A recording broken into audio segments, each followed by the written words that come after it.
Hello and welcome to this week's edition of the Record Rangers podcast. I'm Scott McDermott, delighted to say I'm joined by Douglas Dickie, content editor of the Scottish Daily Express and more importantly Rangers season ticket holder.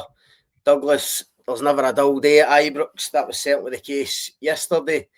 I suppose the big question is, has Christmas come early for the Rangers support with the removals of Kevin Thelwell and Patrick Stewart? I think that's definitely a start, Scott.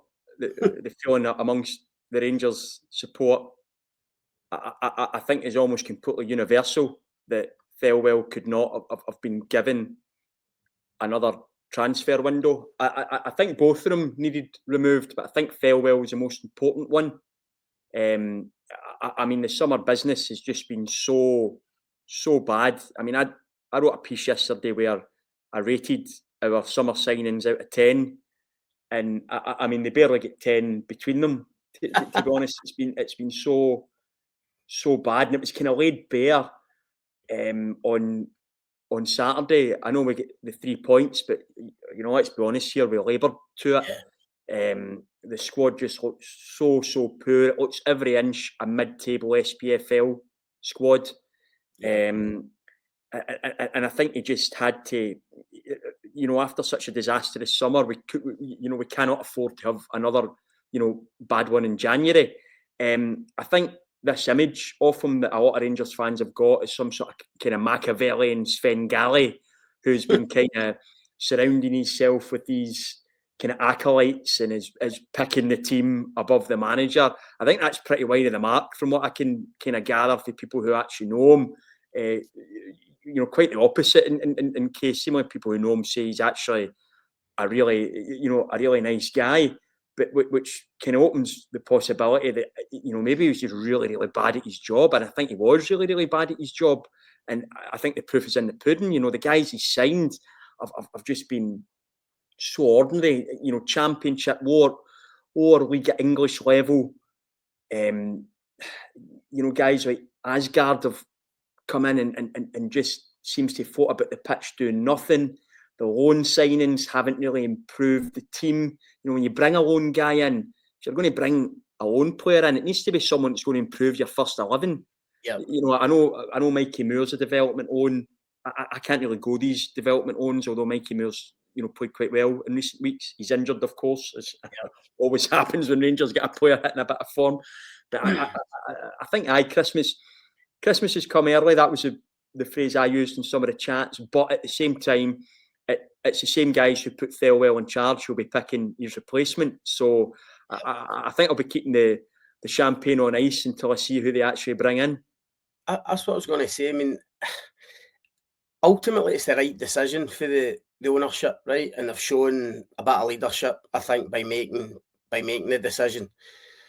But for me, I mean, a few weeks ago, when somebody was asking me, our Rangers fans were saying, just like you've said, that they can't let Thelwell get the next window. And I was saying, well, but he will get the next window because when Danny Rohl was appointed, Andrew Kavanagh came out publicly and backed Patrick Stewart and Kevin Thelwell.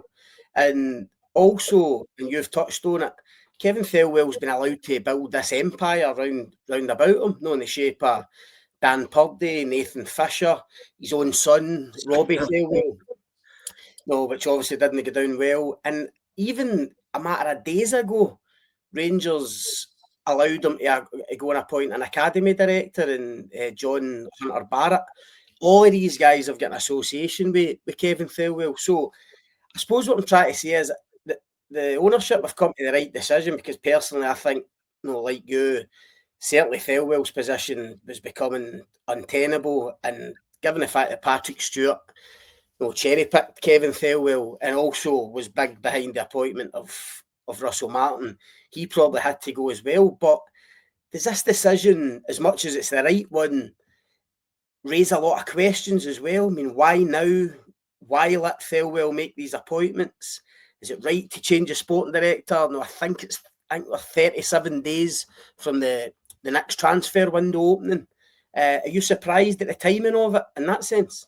Yeah, because I felt the time to act was when Martin went, and if they were going to get rid of Thelwell, if they're going to bin him, then I think people expected that would be the time. And there was this feeling that Kavanagh had kind of sidelined him in the managerial. By the way, another kind of question all this is, had this happened 2 months ago, would Steven Gerrard be our manager right now? Or, that opens up that kind of can of worms. But I think what happens is Danny Rohl's come in. It's very, very hard to kind of evaluate Danny Rohl as a Rangers manager right now. I know we've won 4 league games under him, but the performances, the kind of underlying stats behind those performances suggest that we're not actually playing any better than we were under Russell Martin. But he certainly, stiffened the team up. But I think Rohl's come in and he said to Kavanagh, look, this is an absolute bin fire. I'm not going to judge Rohl at all with these players because, Pep. I don't think Pep Guardiola could get a tune at this squad. No. It's unbalanced. It looks a bit unfit at times. It's just an absolute omni-shambles that he's kind of left us with. And I think Kavanagh's maybe, Rohl's obviously been in his ear. I think Saturday, and in many ways, Saturday was our worst performance of the season. Right? Again, 3 points, but it was as bad as anything we've seen. And I think, I think this has got Rohl, and I think he's said to Kavanagh, look, these are the players I need. These are the players that aren't good enough. And that list of players who aren't good enough is probably really long. And the list of players that he needs, or positions that he needs, is also probably really long. And Kavanagh's looked at it and went, well, we can't afford to let this guy, do what he's done in the summer. Yeah. What happens to all the people that he's brought in? I've absolutely no idea. I kind of understand, when people are under pressure, they tend to surround themselves with people they know. They surround themselves with people who they've worked with before. So I don't think it's a massive shock that a lot of these guys that have been brought in worked with him before. I think there's massive question marks over whether they were the best we could have got, though. I think I think that's the main question. I'm not surprised he's done it, but at the same time, are these guys really best in class? And that's what we need right now. I mean, it isn't just Celtic who are leaving us behind right now. Hearts are leaving us behind, and that kind of, in terms of going out there and getting bang for buck. Hibs are doing it to a certain extent. I think Hibs have probably went under the radar a bit this season, but all these teams, I think, right now are better than us, and that's really, really damning indictment of his summer, summer business. You guys, I don't know if it was you who was over at Ibrox yesterday, Scott. I think there was a briefing before it. What was a kind of mood like? No, it was Andy. It was there. I was off yesterday. Douglas, the journalists were kind of briefed before the announcement. But what was the kind of mood like then around the club? Do you know what the kind of mood within? I'm not sure, but I mean, all I'd say is, I think some of the questions that we're asking were asked of Andrew Kavanagh, and I must admit, as much as I like him, and he's a pretty impressive guy, and I think he spoke well when he went on Sky yesterday. This kind of the explanation that he's given for making this decision now, and why was it not done a few weeks ago when he was backing Stewart and Thelwell, was that the priority at that time was Danny Rohl and getting the football right and getting the on-pitch stuff right. I'm just not buying that at all. Listen, I totally agree with you. I think this has got Danny Rohl written all over it. And I've written a piece for the website and the paper today saying just that. A few weeks ago, when Danny Rohl just casually mentioned in one of his press conferences that after 3 weeks in the job, he was going to compile a dossier, and that was the word they used, a dossier on the club and the staff and the players.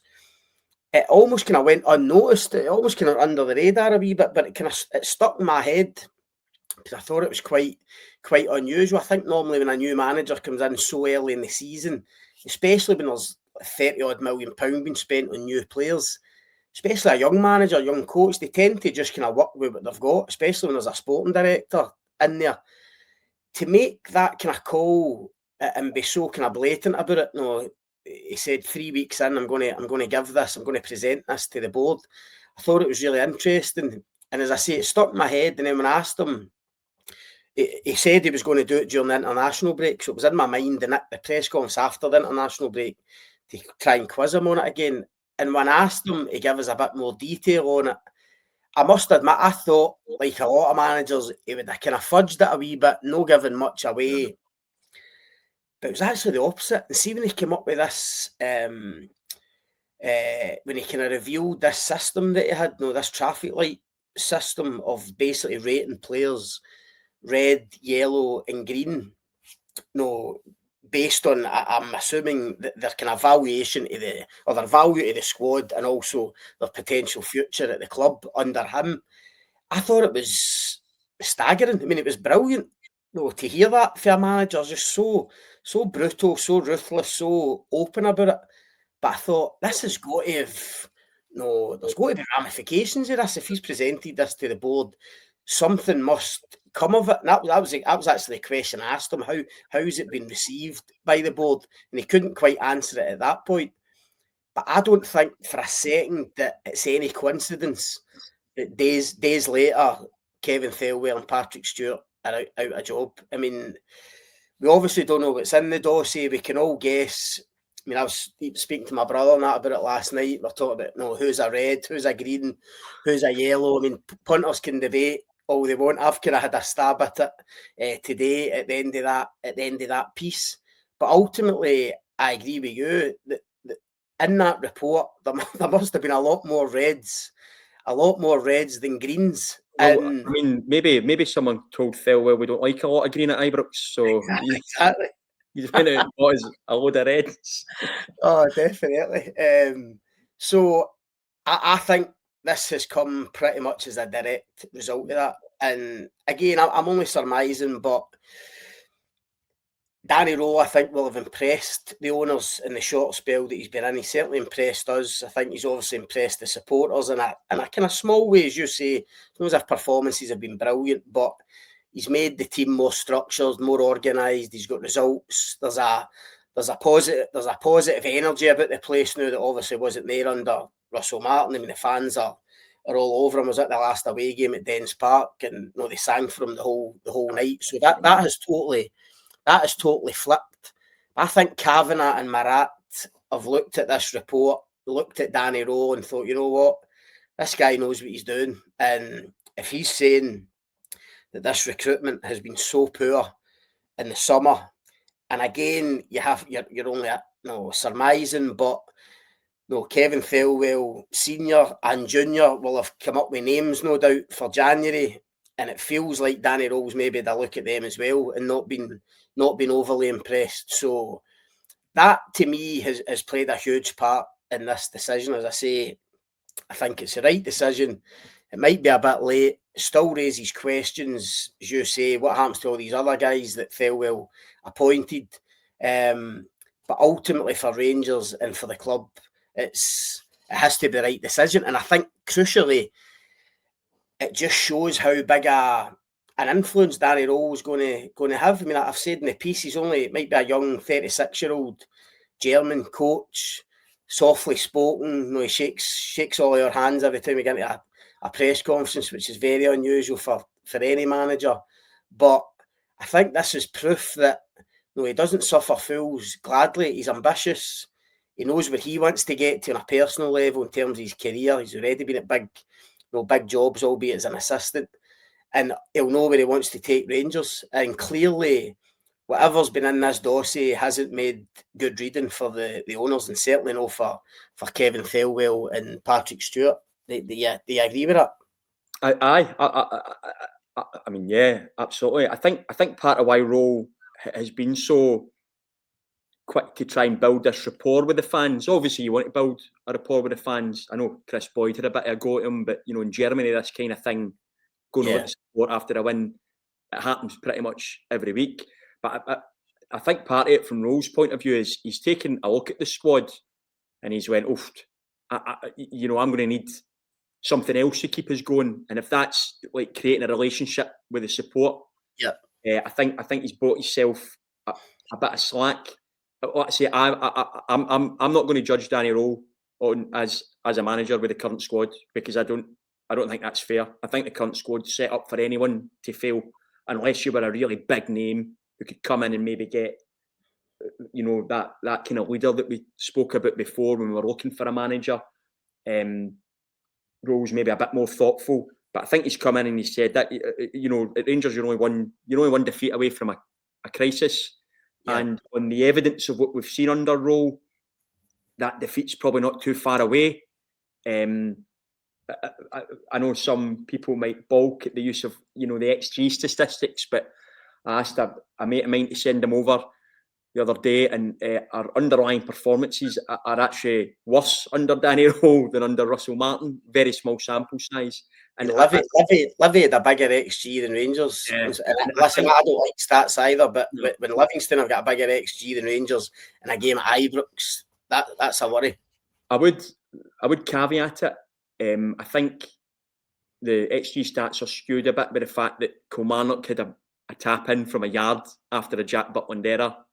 Hibs get a penalty for a challenge, a needless challenge on the edge of the box where the boy was going nowhere. These are all kind of mounting up those stats. I also think the chances we give away under Rohl tend to be human error, defender error, or player error. I think under Martin the structure was the problem. Teams were just cutting us open, and no matter who you had there, they were going to create these chances because the structure was all wrong. I think we looked far more structured under Rohl, where we aren't maybe as good as going forward. We're not creating as many chances as we'd done under Martin. Not that we created loads. The other side of that is, we're leading most of the time under Rohl, so we're not chasing games. Under Martin, we spent 90% of games chasing, chaos. So, very small sample size. I wouldn't read too much into it yet, but the simple fact is it suggests that Rangers aren't going to go on a sustained win and run, because right now games are pretty much a toss-up. Both teams are creating roughly one XG a game, so it can go either way. We've got some really tough games coming up. People are talking about Dundee United, Kilmarnock, Hearts, Falkirk on Saturday. On Sunday. It's going to be a really tough game. They're absolutely flying, and we've seen on Saturday there that playing at Ibrox, I think in some ways is worse for these players because they can feel the weight of expectation from the support. So I don't think Sunday's a gimme by any stretch of imagination. In theory, another reason why I think Thelwell had to go. In theory, right now we're still in a title race. In theory, we're only 5 points behind Celtic. We're 9 behind Hearts with the game in hand. In another season, we might be thinking, we could challenge. I don't think we'll be 5 behind Celtic by the end of December, but you've got to plan ahead and assume you are. And if we were 5 behind Celtic in December and had an absolutely extraordinary January, then who knows? Anything can happen. But right now, that squad's no challenging for anything. I was going to say, that's why January is so key, because, as you say, as much as it feels unlikely, it's not impossible to go and try and mount a title challenge. So how do you view January then? I've heard from people who know Danny Rohl, and I don't know this for certain, but I'm hearing it second hand. But I think he's been kind of quietly shocked at how poor the quality is in that dressing room, and that ties in with everything that we've said about the dossier and stuff. But I think he's been taken aback at the lack of quality. Now, added to that, he's now got injuries to Suter, Cornelius, Mikey Moore, Sharmiti, who's also been part of the recruitment disaster. So what does he need in January, first of all? And B, do you think he'll go for his own? Do you think this will purely be a Danny Rohl transfer window where he just goes for his own players? I personally, I think it might be. The likes of Robbie Thelwell and Nathan Fisher and Dan Purdy are still there in the recruitment team.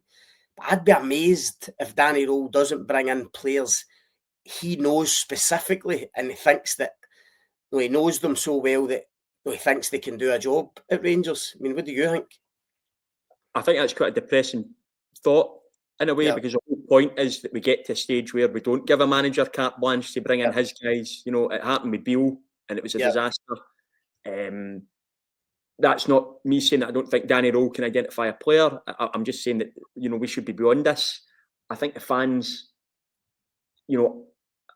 are fed up of looking at January as an opportunity to plan for next year. You know, we've been doing that now for the last 3 or 4 years, where January's been not to strengthen for a title challenge, but instead to say, oh, well, you know, let's look at next season.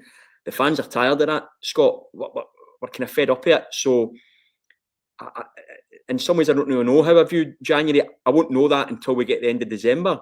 Because, like I say, if we're 5 points behind, 6 points behind, then I think January is a huge opportunity. If we're 12 points behind, then you're kind of looking at like, what's the point of going huge in January? It's a window that doesn't have much value. You know, players' prices are inflated in January. All we'll have is a Scottish Cup to play for. Is it worth going big then? So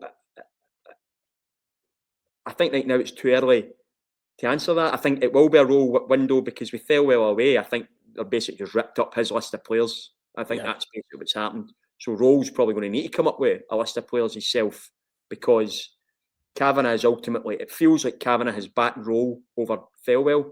Yeah. Roll's going to need to step up to the plate with it. Whenever we get the new guy in, it's probably going to be too early for him to have any kind of impact on the January window. So, in some ways, it's a huge window, but in other ways, you know, if we're sitting here having this conversation in 4 weeks and we've dropped points at Falkirk, we've dropped points at Tannadice, we've dropped points at Rugby Park, we've got to go to Tynecastle, you know. Then we've got Celtic at New Year, 2 games against Aberdeen. You know, things look so different by the first week in January that I think it's only then that we'll know how important a window it is. Would you be saying to the recruitment department, it sounds ridiculous after just less than 6 months, would you be saying to the recruitment department, we need to try and offload some of these players that came in the summer? I mean, we're talking about red, yellows and greens. I mean, in the reds, there's a few of these new guys. Shamiti's up the obvious one at £8 million, just hasn't cut it. You mentioned Asgard earlier on. He has been, for me, the biggest disappointment. I mean, everything I'd heard about Asgard, when he came in, was that this guy was going to score 20 goals for Rangers for midfield. Norwegian international, a real coup for Rangers to go and get him for the money they got him for. And like you, I mean, apart from a couple of flashes, I've seen absolutely nothing to suggest he's going to cut it at Rangers. He plays the game at his own pace. He's completely ineffective, plays in the periphery of games. I couldn't even work out who we'd taken off on Saturday when he came off at half time. He'd been so anonymous. It was so bad on Saturday, but you think, I'm watching it thinking, this guy's just off the back. He's coming on for Norway in the San Siro away to Italy. Norway winning 4-1 to clinch their place at the World Cup. He's playing with Haaland and Odegaard and people like that. And he's got that kind of carrot to get to a World Cup. So he goes in a home game against Rangers, against arguably the worst team in the Scottish Premiership, and he has no impact in the game whatsoever. For 45 minutes, no impact, no influence, no shots, no key passes, nothing. How's that possible? I mean, is it too early? Are we writing him off too early, or do you genuinely say to the recruitment department, listen, we need to try and that's your main job. Forget bringing players in. Danny Rohl will go and identify 2 or 3 players that will try and get in. Your biggest job in this January window is A, try and offload a couple of the guys that have come in and aren't up to it, and B, I would suggest also looking at these loan deals and seeing if there's any of those can be ended prematurely. I mean, is that fair, or am I? No, I think that's absolutely fair. I mean, look, never say never. These guys could turn it around. Asgard's another one who disappointed me, yet when you look at it, Luton, Wigan, I don't mean to be disrespectful, he wouldn't be the first guy to come down here for the English Championship who finds that, the strip's too big for him. Just weighs too heavy on his shoulders. I don't think Asgard has helped. He's got a certain air of arrogance about him, which I don't think helps. He seems to think he's better than he is. He kind of reminds me of a guy that turns up at 5s and he's got all the flicks and tricks, but when you actually look back in the game, you're like, he never actually done anything, for an hour. I'm sure his highlights reel looks great. The lone guys, Max Aarons, I've got a bit of beam my bonnet about. I think he's been really poor. Big Giga, I think it's looked all right at times, but other times he looks like he's never seen a football before. It's strange. Rothwell's been a huge disappointment coming off the back of a great season with Leeds.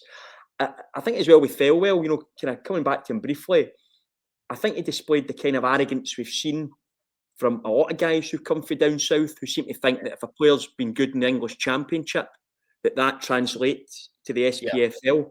I don't think it does at all. I think the English Championship's quite an overrated league, and it's a very different type of league for what we have up here. And he's not the first to do it. He probably won't be the last. But Rangers have been particularly bad with it. We brought up guys for the Championship. There are diamonds in there, but we bring up guys like Tom Lawrence, like Asgard, like Rothwell, and because they played at the Championship, we expect them to do well up here. And time again, it proves that it doesn't automatically translate. I know. We've touched on it, obviously, the performance at the weekend, certain individual players.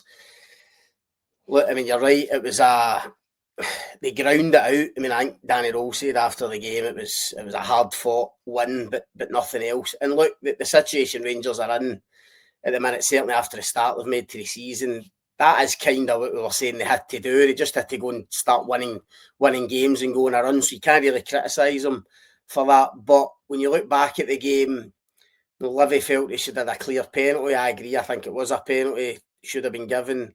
Jack Butland's made a big save in the second half for Tete Yengi as well. Is the performance? Should we be worried at the performance level, or are we still just at the stage where they just need to grind out victories and try and climb the table? I think we should be worried about the performance level, because if you keep doing that, you're going to drop points unless the performance is improved dramatically. Drop points will inevitably follow. I think there's still a frustration that I didn't see Celtic's game on Saturday night, but I'm told that they were almost every bit as bad as Rangers. Yeah, exactly. I think that adds to the kind of sense of frustration that this is a huge missed opportunity this season. I know Celtic also got away with one, and it just all kind of feeds into this. We've seen Hearts start to come back towards us. There's a feeling that this league's there to be won, and yet you produce a performance like Saturday, and it just shows you why we're not in a position to win it. And frankly, it's not just the new guys, incidentally. Some of the established players, I think Raskin's been really ordinary this season. Diamandi's been very disappointing.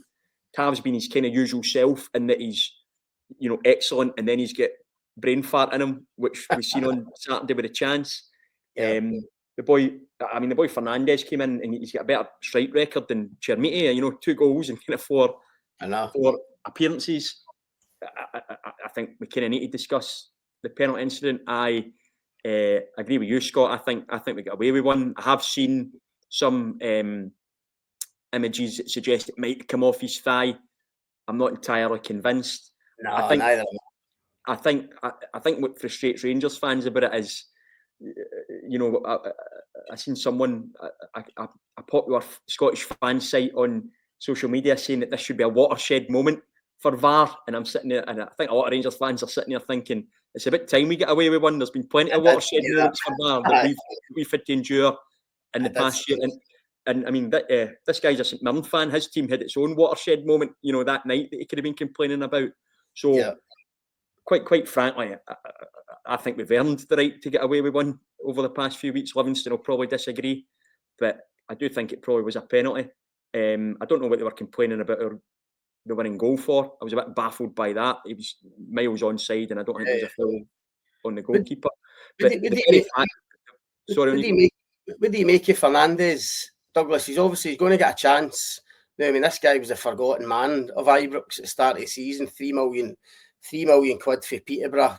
People questioning the signing. I think if John Souttar and Derek Cornelius were fit, I would be saying they need to try and get Fernandez out on loan in January to get him some game time, see what he's made of. But I mean, he is a he's a commanding figure, isn't he? I mean, he's a specimen. He's a dangerous player in both, or he's a valuable player in both boxes.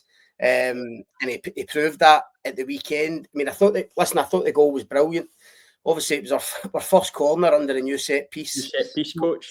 And we scored. And by the way, I know people are almost joking about that. I actually thought it was a brilliant corner. No, it was. And one that I hadn't really seen. I know people's talking about the delivery being perfect, and listen, the delivery's got to be perfect. And the header was a brilliant header as well. But I thought, from Scott Fry's point of view, the coach, if you actually watch it, see creating that space, the guys going the near post and guys hanging back, it created that big gap for Fernandes to go and attack. Obviously, you need him to go and attack it. You need the timing to be good, the header to be good. But I thought it was brilliant. Fernandes' performance overall, I've seen some stats that were very favourable, in terms of duels won, headers won, stuff like that. I think he's got something, but he looks a bit lackadaisical still to me. Concentration levels, focus. Again, kind of plays the game at his own pace. I think you might get away with that in League One in England. You won't get away with it up here, especially not at Rangers, especially not in Europe. I mean, what would you think of him? I think, it's interesting that you brought up his stats. I think he was signed based on stats. I think he passes the stat test. I don't think he always passes the eye test. No. I think lackadaisical is the word I was thinking of. He looks very, very relaxed on the ball. So laid back. And for a guy who's not been able to get a game to come in and be so laid back, I feel a bit like, I was expecting to be a bit edgy, and it was it was the exact opposite. I almost wanted him to be a bit edgier, some of that nervous energy. But I think he's got the tools. Whether he's able to, I'm a bit worried that if he couldn't get into a defence, it was shipping goals under Russell Martin. Is able to get into a defence that's still shipping goals to a certain extent under Danny Rohl.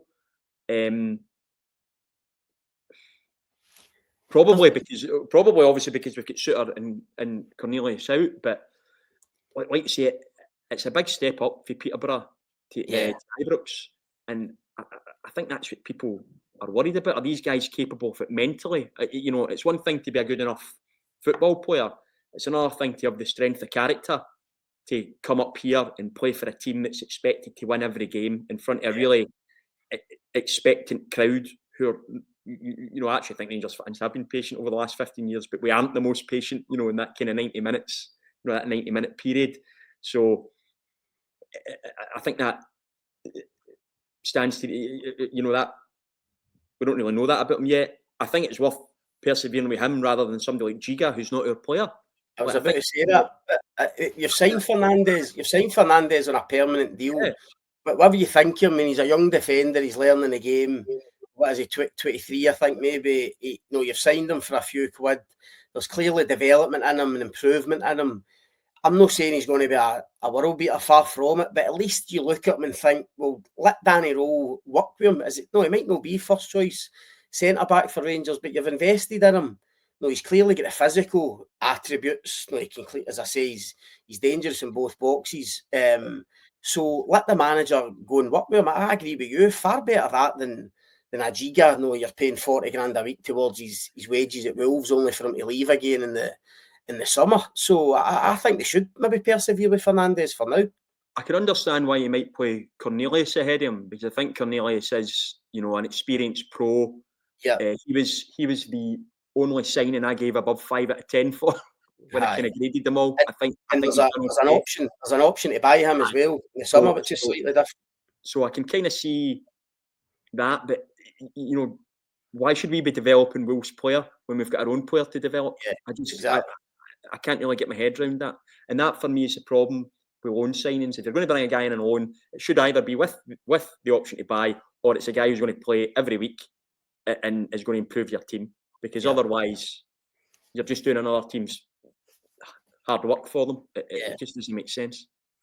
Just finally, before we go, Douglas, obviously a big game on Thursday night in Europe. But I say a big game, I mean, we've lost our first 4 in the Europa League group stage. I mean, all is not lost yet, but I mean they basically need to win the last 4 games, which won't be easy, especially given the kind of current form and current injury situation. But how do you view the kind of European thing now? I mean, listen, I said at the start of the season, before a ball was kicked, that Europe should be the last day Rangers' priorities. Just where the club were, the whole revamp, Russell Martin coming in, Celtic going for 5 in a row. Domestic had to be the priority for me. Obviously, it's not worked out that way because of the disastrous start domestically, but the European campaigns kind of got away from him. Results and performances disappointing. I think in my mind, Danny Rohl somehow has to instill it in his squad that domestic is everything. Now, of course, they'll try and win the European games, but it might be a chance for them to get guys game time, try a few different things. The league has to be the priority, certainly the league and the Scottish Cup. And I know that's difficult to do, and in a way, these European games are becoming a wee bit of a distraction because you just want to keep building that momentum of the victories in the league. So how do you kind of view this Braga game getting into it? Yeah, listen, I'm viewing it as a bit of a nuisance right now, a bit of a glorified friendly from our point of view. I really hate saying that because we've had some great nights in the Europa League, brilliant nights. And I think I said in this podcast a few weeks ago that I don't think it's unreasonable for Rangers to have ambitions of winning the Europa League, going forward. That's obviously not going to happen this season. There is a bit of me is like, just let's not have the utter humiliation of ending in 0 points, which I think right now is a real possibility. But I can't say I'm approaching this game with any sort of excitement or anything to kind of G me up. I hope the players feel differently. I know Thelwell's gone, but the fruits of his labours are still here. And we're going to have to put up with that for a wee while longer. So, there's not going to be a magic wand here. Braga came to Celtic Park and won pretty easily, I think, from what I can gather. Obviously, they're a team we've got a good record against in the past, ironically. And normally it's a kind of game just before Christmas, front of Ibrox, full house, under the lights. Maybe we've picked up 6 or 7 points for the previous 4 games and it would be absolutely buzzing. But instead, it's just, I know we're technically still in it, but we're not going to qualify. We're not going to get into the playoffs. Right now, a couple of points would be a bonus for the Scot. I do agree that domestic football is priority, but I don't think you can lose sight of Europe. The importance of it financially, apart from anything else, it means that you've got to try and go on a run. We've had some great runs in Europe. I think in many ways our challenge has been that we built a team for Europe over the past kind of 5 or 6 years, and it was ideal when we went into that arena. And yet in Scotland, it maybe didn't translate. On the other hand, Celtic had this team that can sweep everyone aside in Scotland, but when it went into the European arena, they struggled to adapt. I guess it's about finding that balance. The problem we've got this season is, I'm every bit as worried about playing Falkirk on Sunday as I am about playing Braga on Thursday night. We don't have a team for anything right now, and it would be a bit much. I'm not judging Danny Rohl until he gets some new players in. I'm certainly not going to judge him on European results at all, because I think it's just a bridge too far. It's basically European level, European quality against guys who should be playing in, the English League One or bottom end of the Championship. And I just think it's far too much to ask for these guys. They're just not up to it. I know. It's incredible to think we might be resting players against Braga so they're ready for Falkirk. The big one against Falkirk on Sunday. Listen, maybe it's a chance to bring in guys like Finlay Curtis, see what he can do, Lyle Cameron. I'm not as hopeful for these guys as a lot of Rangers fans. That's kind of 4 Rangers managers in a row. Haven't they really played Curtis? There's a reason for that. Cameron, I think, has looked pretty handy when he's been on. Maybe a chance to give these guys a wee run out and see what they can do. And far more valuable than playing the 11 that played on Saturday. Exactly. For me. So I go with hope, but not much expectation. What a way to finish. Brilliant. Thanks, Douglas. Appreciate your time. Thanks for listening, everybody. We'll be back next week for another edition of the Record Rangers podcast. In the meantime, keep track of Record Sport online and all the socials for all your news about Rangers. We'll catch you again soon. Cheers, Douglas. Cheers, Scott.